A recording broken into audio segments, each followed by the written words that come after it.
Willow Springs Elementary School is an old school. It still has the original gym, and if you stepped inside, you would see its age. The grandparents of some of our students even went to this school. Currently, it boasts a great community connection and a low teacher turnover rate. The teachers love being there, and when you walk in, you can just feel it in the atmosphere. We have about 800 students right now, and next year we're losing 300 to the new school. Willow Springs connects many of their initiatives to the school improvement plan. Some examples are walkthroughs, positive phone calls home, and instructional rounds where teachers observe each other's teacher moves. So my study stems from the school improvement plan and the specific key area of instruction, and specifically on how PLTs plan for small group intervention instruction. My logic model shows that there are a number of resources to assist with my study, which has an ultimate long-term goal of benefiting future students. I would have loved to go more in-depth with this, even more than a semester, to see how we could have made it happen. The obvious resources are administrators for support, the PLT for collaboration to strengthen instruction, and the intervention teacher for support, resources, and assistance with choosing interventions. The teachers decided to pre-assess students using the Anchor Comprehension Workshop. While it provides many different skills, it is pre-Common Core.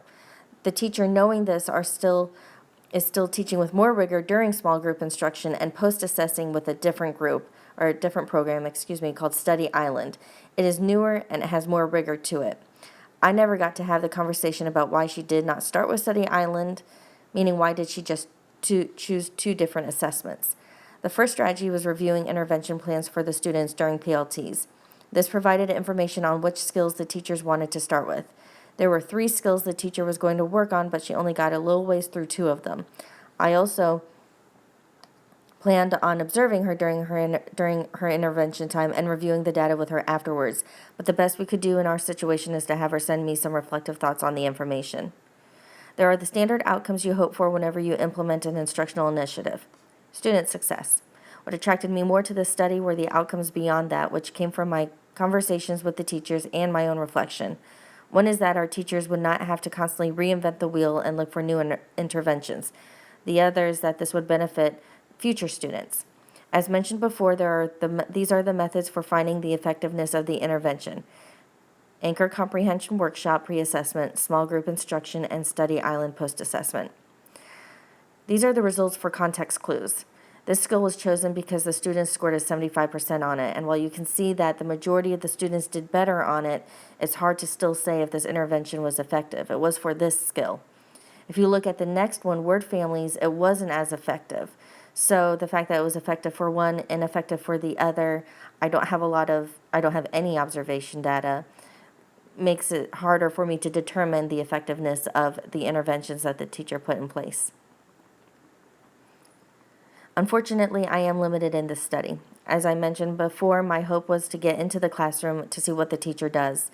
I have more in-depth discussion about how she makes her instructional decisions, and then see how other tracks implement the same initiatives.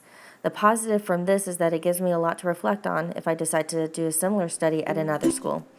As an administrator, I learned the importance of providing resources and support to teachers, but also gained so much in my informal conversations.